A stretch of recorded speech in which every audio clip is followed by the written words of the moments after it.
Baik, rekan-rekan sekalian, hari ini kita akan membahas mengenai materi fisika 1 yang selanjutnya ya, di pertemuan ke-10, yaitu mengenai keseimbangan benda tegar ya. Ada yang menyebut keseimbangan, ada yang menyebut kesetimbangan ya. Pada dasarnya ya sama saja ya, yang penting seimbang ya, keseimbangan benda tegar. Kenapa dikatakan tegar ya? Biasanya kalau orang yang seimbang itu hidupnya tegar gitu ya. Jadi seimbang antara satu dengan yang lain ya.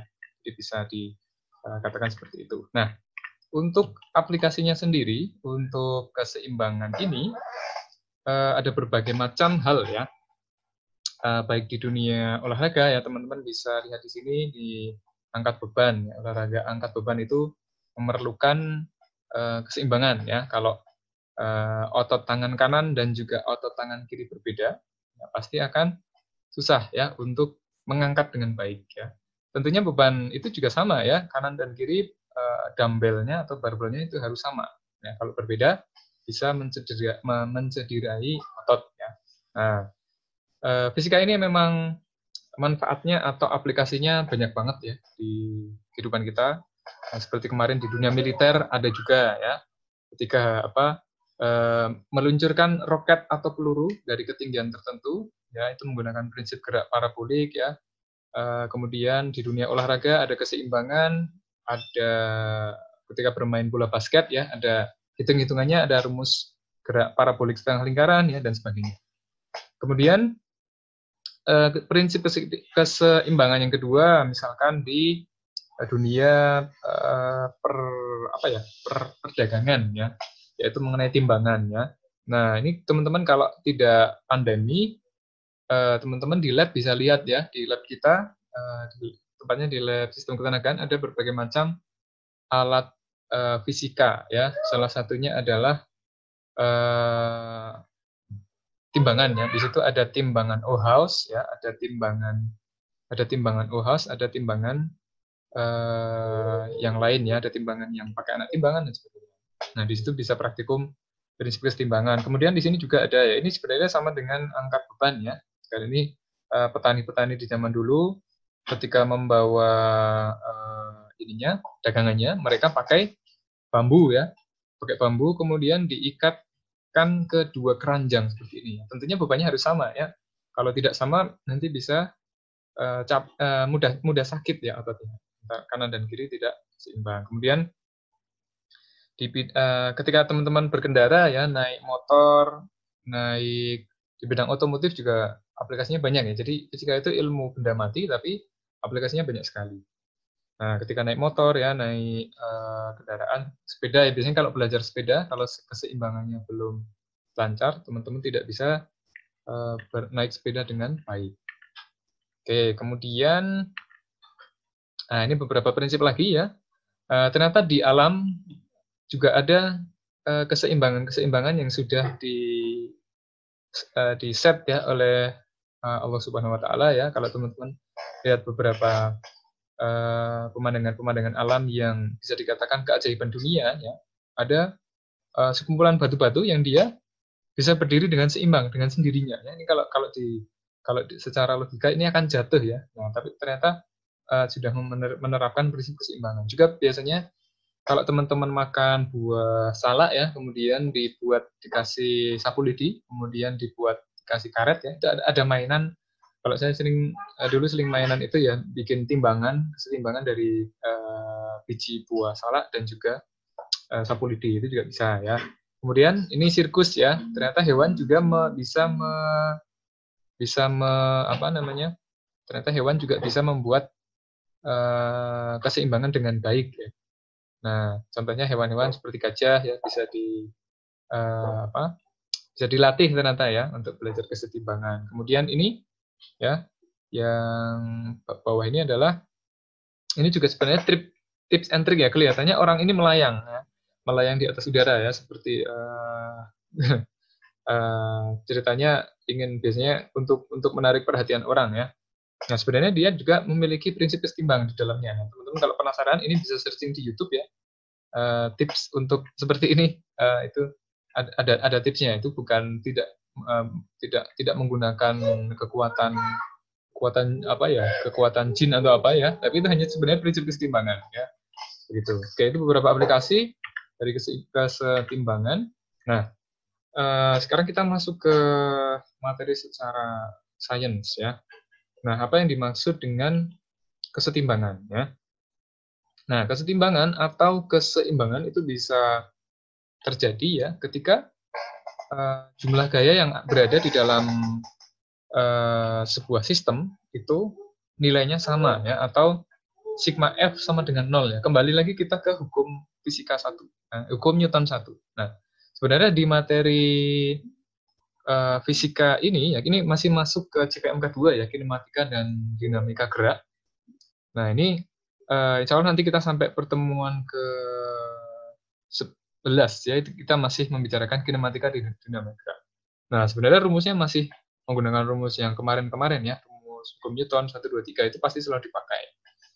Nah, di sini masih menggunakan hukum Newton ya. Hukum Newton pertama adalah sigma F sama dengan 0 ya. Jadi, dengan membuat gaya benda menjadi seimbang, ya, itu akan membuat resultan gaya sama dengan 0, benda akan menjadi seimbang. Ya.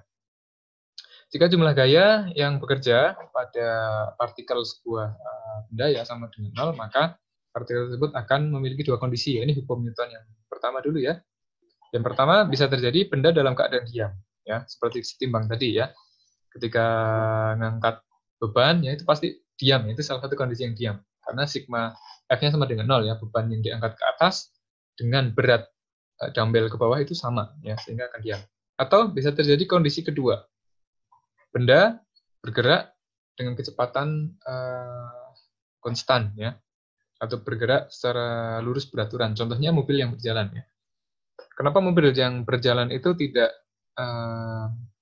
tidak jatuh, ya? Karena sigma F-nya sama dengan 0, ya, atau akselerasinya sama dengan 0, ya, sehingga F sama dengan ma, hukum Newton yang kedua sama dengan 0, ya, sehingga benda itu akan berjalan dengan kecepatan konstan. Itu prinsip kesetimbangan masih menggunakan hukum kinematika dan juga dinamika gerak, ya, menggunakan hukum Newton. Oke, kita lanjut. Nah, di dalam prinsip kesetimbangan ya, persamaan-persamaan yang umum tadi ya itu dapat diuraikan menjadi beberapa komponen gaya. Ternyata gaya itu memiliki beberapa komponen ya, ada komponen X, ada komponen Y, bahkan ada komponen Z ya. Nah, kita bisa melihat ya prinsip-prinsip kesetimbangan. Itu bisa dilihat dari sumbu X-nya itu harus sama dengan 0 ya. Bisa juga sumbu Y-nya yang sama dengan 0 atau sumbu Z-nya. Nah, contoh beberapa yang kita lihat di sini yang biasanya ya kalau di dalam kehidupan sehari-hari, contoh ya di sini untuk misalkan atraksi ini ya. Kalau yang ini biasanya menggunakan biasanya kombinasi ya, sumbu X. Kalau sumbu X misalkan naik sepeda ya. Naik sepeda dia harus menyeimbangkan antara kanan dan kiri. Ya, berarti adalah keseimbangan di sumbu X ya. Di olahraga juga ya, di dumbbell ya. Ini adalah kombinasi dari X dan Y ya. Secara X dia harus menyeimbangkan kanan dan kiri. Pada dasarnya keseimbangan kanan dan kiri itu sudah ditopang oleh dumbbell itu sendiri. Nah, yang dia perlu lakukan adalah keseimbangan antara sumbu Y-nya ya, yaitu gaya dorong ke atas harus sama dengan berat ke bawah ya, atau berat dumbbellnya ke bawah agar bisa terangkat ke atas ya. Itu adalah keseimbangan sumbu X. Nah, kalau Z bagaimana? Ya, itu ada satu lagi berarti nanti ya. Oke. Nah, keseimbangan atau kesetimbangan itu ada 3 macam ya. Ada 3 macam. Yang pertama adalah kesetimbangan stabil. Nah, apa yang dimaksud dengan kesetimbangan stabil? Nah, teman-teman bisa baca di sini ya. Jadi kesetimbangan stabil adalah kesetimbangan benda yang ketika jadi ada sebuah benda ya, dia diam ya, dia bisa diam atau dia bergerak dengan kecepatan konstan, tapi ketika diberikan gaya gangguan, titik beratnya akan berpindah ya. Nah, pada umumnya semua benda itu akan memiliki titik berat di tengah ya, di pusat, seperti di materi minggu kemarin ya, di momen inersia. Semua benda biasanya memiliki titik berat di tengah ya. Nah, ketika dia diberikan gaya gangguan, diganggu ya, didorong atau ditarik. Nah, benda yang memiliki kesetimbangan stabil, dia akan menaikkan titik beratnya dari satu titik ke titik yang lebih tinggi. Itu adalah kesetimbangan stabil. Dan karakter yang kedua adalah titik beratnya akan kembali ke titik semulanya. Ya, jadi ketika diganggu, titik beratnya akan berubah ya, terutama akan berubah lebih tinggi. Dan ketika dikembalikan, ketika gaya pengganggunya sudah hilang, titik beratnya akan kembali ke seperti semula. Nah, contohnya seperti ini. Contohnya adalah benda yang digantung. Ya. Ini contoh benda yang memiliki kesetimbangan stabil. Benda yang digantung. Nah, benda yang digantung seperti ini, ya, dia memiliki titik berat di tengah, ya, karena ini adalah bola pecal, ya, spherical apa namanya kemarin, spherical apa gitu ya. Nah, ini bola pecal. Nah, dia memiliki titik berat di tengah, ya. Contohnya bola yang Anda gantung di atas apa ya, di atas staf, ya. Nah, dia memiliki titik berat di tengah. Ketika diberikan gaya pengganggu, misalkan Anda tendang, ya, atau Anda tarik ke atas, Anda lepaskan, maka dia akan berayun, ya. Akan berayun sehingga titik beratnya akan lebih tinggi dari biasanya, ya. Nah, dia akan lebih tinggi dari biasanya. Tapi ketika nanti gaya pengganggunya sudah hilang, dia akan kembali ke titik awal, ya. Nah, itu dikatakan sebagai keseimbangan atau kesetimbangan stabil, ya. Stabil artinya keseimbangannya atau titik beratnya tetap, ya. Contoh lain lagi adalah ayunan, ya. Ayunan, ya. Jadi semua benda yang digantung itu biasanya memiliki kesetimbangan atau keseimbangan yang stabil, ya. Ayunan, kemudian misalkan kain gorden, ya. Kemudian misalkan apa lagi ya, gantungan kunci, ya, ya semua yang bergantung, ya. Semua benda yang bergantung pasti memiliki keseimbangan stabil, ya. Ada juga benda yang tidak digantung, ada juga, ya. Contohnya misalkan ini, saya menyebutnya apa ya? Mainan yang biasa digunakan untuk tinju-tinjuan itu, ya.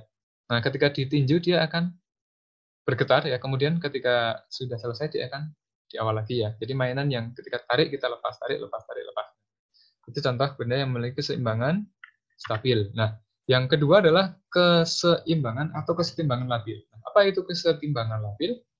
Nah, ini parameternya juga dua, ya. Yang pertama adalah letak titik berat, yang kedua adalah dia akan kembali ke semula atau tidak.